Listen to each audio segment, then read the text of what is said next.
we all think about the future, right? I mean, Yeah. putting plans in place for, well, for ourselves and our families, and we all aim for that feeling of security.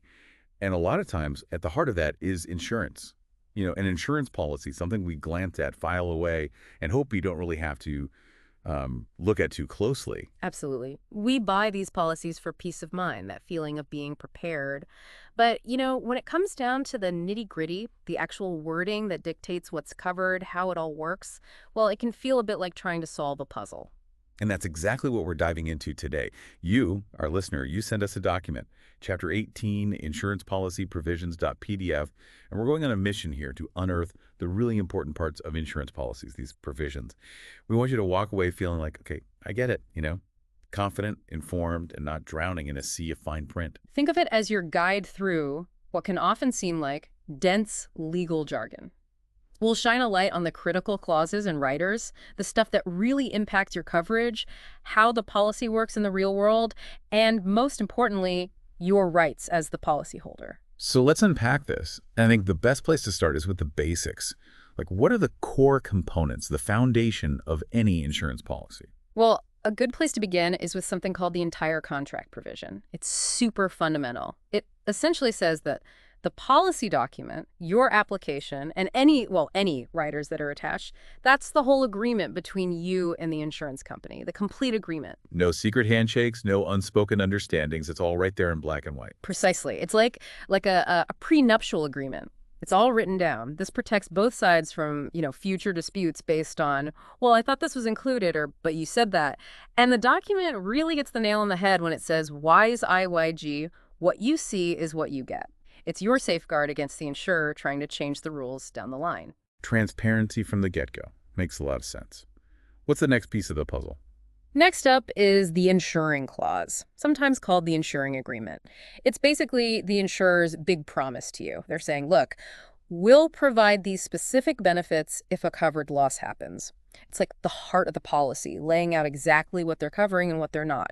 You'll often see language like, we agree to insure you for. Right, that's the big one. And what about what's expected of the policyholder in return? That's where the consideration clause comes in. This part outlines what the policy owner is responsible for. It's essentially two things: giving them an accurate application and paying your premiums. It spells out the initial premium and the ongoing payments, the amount and how often you'll pay. It's like saying, consider me for insurance, here's my completed application, the initial payment, and I agree to pay this much, this often. A clear exchange of value.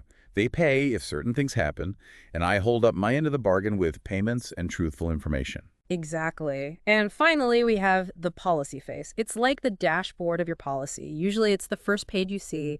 It gives you the key details, the type of policy, how much coverage you have, who's insured, policy dates, and if it can be renewed and how.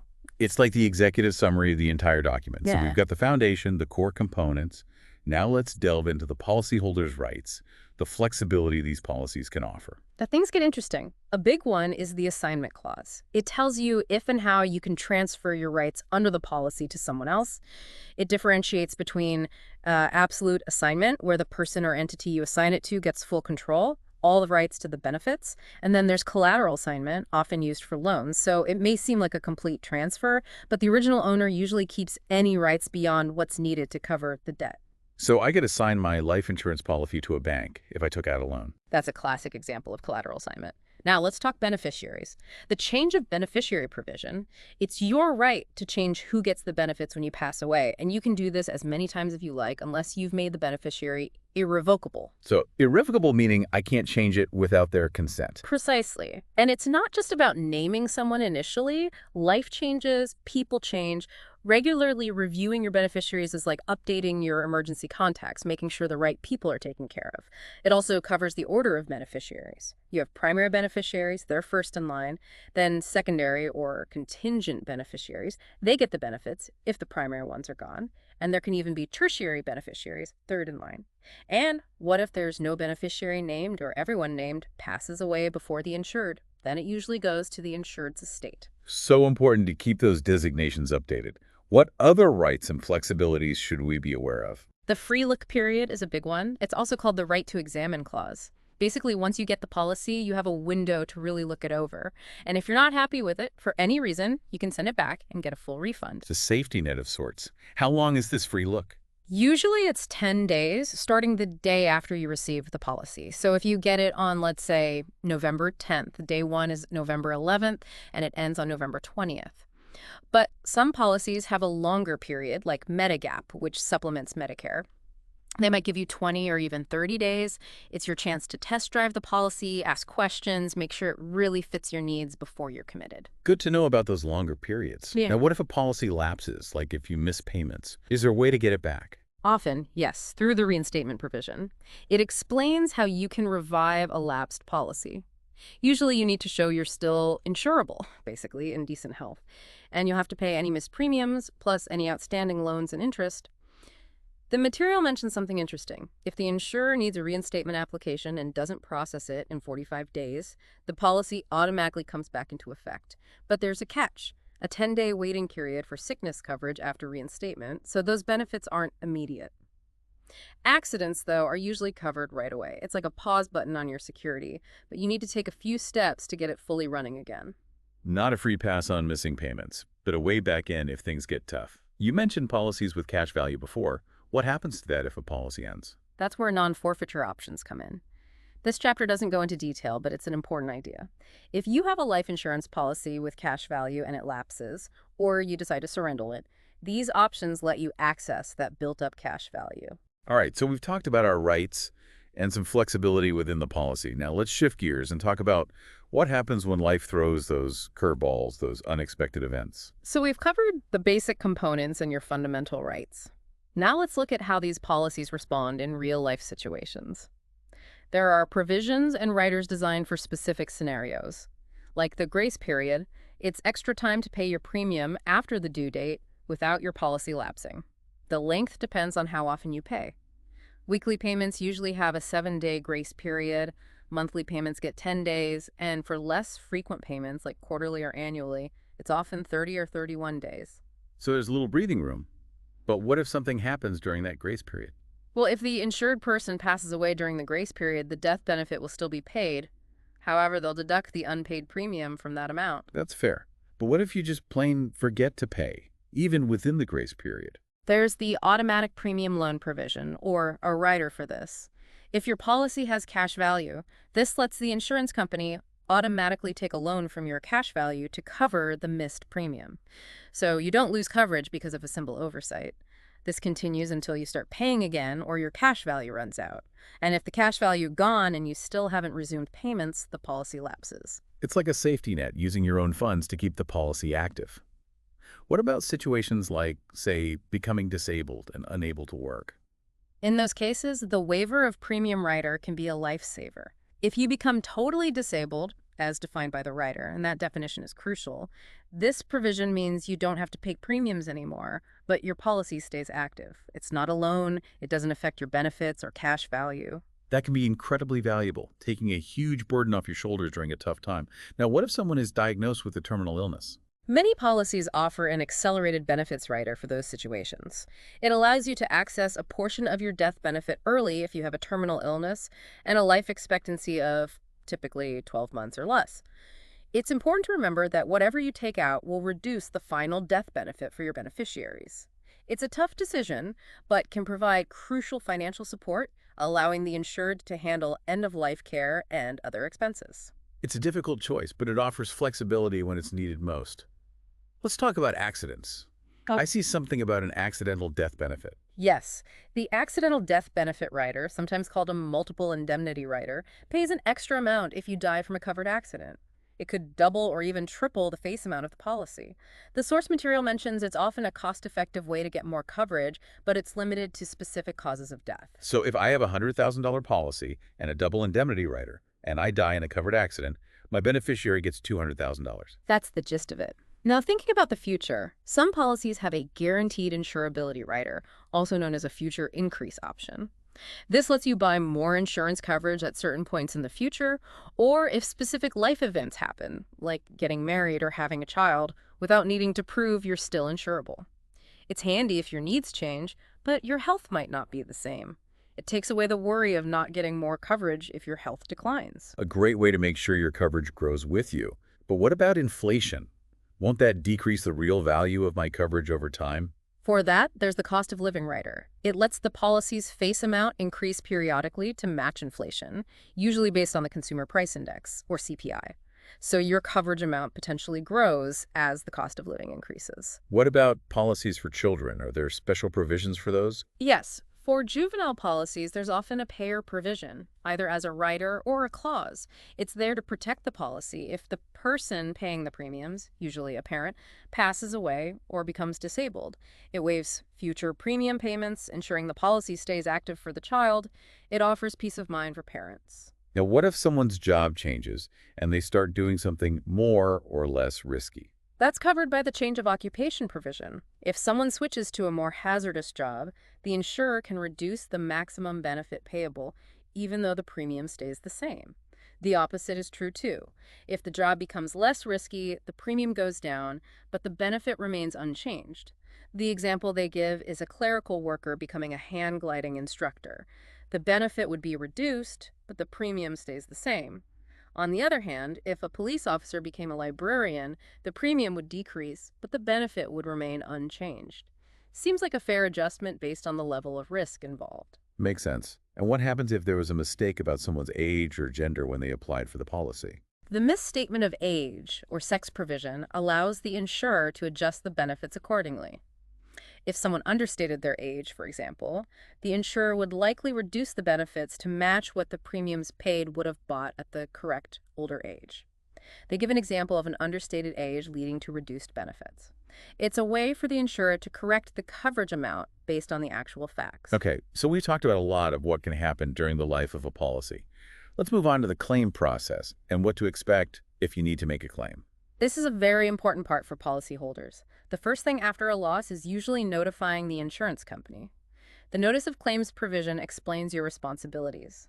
Generally, you need to notify them within a reasonable time, often about 20 days after the event or the start of a disability. For long-term disability claims lasting over 2 years, the insurer might ask for updates, maybe every 6 months, just to confirm the disability is ongoing. Quick notification is key to a smooth claims process. So getting in touch with them quickly is essential. What happens next after I've notified them about a potential claim? That's when the claim forms provision kicks in. It says the insurance company has to send you a formal claim form within 15 days of getting your notice. If they don't, you can submit your proof of loss in any format, as long as it has the necessary information about the event, the type of loss, and how extensive it is. This prevents delays because of paperwork on their end. Okay, they have to provide the paperwork. But what exactly is proof of loss? Proof of loss is essentially the documentation showing the insurer that a covered loss actually happened. You usually have 90 days after the loss to submit this completed form, but there are exceptions. If you can't legally provide proof within those 90 days, you might have up to a year from the date of loss. This acknowledges that sometimes it's difficult to get all the documents together in time. So once they have everything, how long until I get paid for a valid claim? The time payment of claims provision covers that. It says the insurer has to pay promptly once they have the notice and the proof of loss. For disability income, payments are usually made at least monthly. It's all about providing financial support when it's needed most. And who receives the payment? The payment of claims provision clarifies that. For non-death benefits, it's usually the insured person or someone they've authorized, like a doctor or a hospital. For death benefits, it's the beneficiary. If no beneficiary is named, it goes to the estate. There are also specific rules if the beneficiary is a minor, often involving payment to a related adult, up to a certain limit. This ensures the right person receives the benefits. What if there's a disagreement with the insurance company about a claim, like whether it should be paid or the amount? What can I do? That's outlined in the legal actions provision. You usually can't sue them until at least 60 days after submitting your proof of loss. This gives them time to review everything and make a decision. There's also a time limit on filing a lawsuit. The NAIC Model Act suggests 3 years from the date of proof of loss, but this can differ by state. Like the document mentions, Florida has a 5-year limit. So you have the right to sue, but there are specific timeframes to keep in mind. So there's a waiting period for review and a deadline for taking legal action. What if the insurer needs more information during the process? They have the right to ask for more information. It's in the physical examination and autopsy provision. They can request a physical exam while a claim is pending at their own expense. And if the insured person passes away, they can request an autopsy as long as it's not against the law. They might even do this before issuing a policy as part of their assessment. It helps them assess the claim's validity. So they can request additional information. Are there times when a policy just won't cover a loss? Absolutely. Every policy has exclusions. These are specific situations or risks they won't cover. Common ones include losses from war, injuries you intentionally inflict on yourself, losses during illegal activities, and sometimes losses during foreign travel or risky activities. They're usually in the policy document, not on the front page. It's important to read those exclusions carefully. So even with a policy, some events aren't covered. What about health issues that existed before getting the policy? That's pre-existing condition provisions. They say that conditions you had before the policy started might not be covered immediately. Insurers have a few options. They might deny coverage for that condition, charge a higher premium, permanently exclude it, or have a waiting period before coverage begins. These exclusions usually have a time limit, often around a year. And it's important to note the Affordable Care Act, or ACA, has changed how pre-existing conditions are handled, often limiting those exclusions. So even with a policy, coverage for a pre-existing condition might be delayed. So a condition I had before might not be covered right away. What happens after some time has passed? The time limit on certain defenses or the incontestability clause comes into play. It's a big protection for you.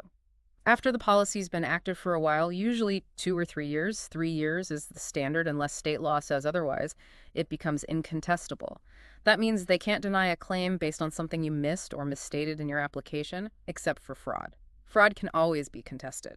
So after that period, they generally can't say, oh, you didn't mention this little thing years ago, so we're denying your claim. So after that, they can't go back and pick apart my application from years ago. Right, unless it's fraud. Now, what if you owe premiums when you file a claim? The unpaid premiums provision allows them to take any unpaid premiums out of your claim payment. So if you're within the grace period but haven't paid yet, they'll just subtract that amount from what they pay you. And what if someone else caused the loss? Does my insurance company just take the hit? Not necessarily. That's where subrogation comes in. They can step into your shoes, legally speaking, and go after the responsible party to get back the money they paid for your claim. It prevents you from getting paid twice, once by the insurer and again by the person at fault, and it helps keep insurance costs down overall. Makes sense. No double dipping. Now, if someone has multiple health insurance plans, how do they decide who pays what? That's what coordination of benefits, or COB, is for. It's usually found in group health plans. Its main goal is to avoid overinsurance when someone has multiple policies. It sets rules to decide which plan pays first, that's the primary payer, and which one pays any remaining costs, that's the secondary payer. For kids, they often use the birthday rule, where the parent whose birthday comes first in the year has the primary plan. For people 65 or older who are still working and have coverage through an employer with 20 or more employees, the employer's plan is usually primary over Medicare. It's about making sure claims are paid correctly without paying more than the actual expenses. Right, the total benefits can't be more than the actual loss. So we've discussed the standard and common provisions. What about optional provisions? What are those and why are they in the policy? Those are provisions the insurer can choose to include. They often clarify the insurer's rights or address specific or uncommon situations. We already talked about the change of occupation and misstatement of age provisions. Those are actually optional uniform provisions. There are also provisions like other insurance with this insurer and insurance with other insurers, which, like coordination of benefits, aim to prevent overinsurance by outlining how benefits are handled if you have multiple policies covering the same thing, either with the same insurer or different ones. Another example is the relation of earnings to insurance provision found in disability income policies. This ensures the total disability benefits you receive don't exceed your lost income. So these optional clauses are often about the insurer managing their risk and preventing things like overpayment or fraud. That's a good summary. The mandatory provisions protect the insured and guarantee a certain level of coverage and fairness, while the optional ones help the insurer manage their risk and keep the insurance pool financially stable. We've really gone deep into these insurance policy provisions. It's a lot more complex than many people probably realize. It is complex, but hopefully this exploration has clarified some key aspects for you, the listener. Understanding these provisions is crucial to feeling confident and informed about your insurance coverage and what your rights and responsibilities are. Absolutely. The takeaway here is your insurance policy is a detailed contract. Taking the time to understand it, the basic parts, your rights, how it responds to different situations, the claims process, and any limits or exclusions is crucial for your peace of mind and financial security. We encourage you to take a closer look at your own policies after our discussion today. And as you do, think about this. How do these behind-the-scenes clauses and riders affect the security your policy is supposed to provide? What questions does this deep dive raise for you about your coverage and peace of mind as you navigate the uncertainties of life? We're going to take a quick break, but we'll be back with more insights from Chapter 18, Insurance Policy Provisions.pdf, right after this.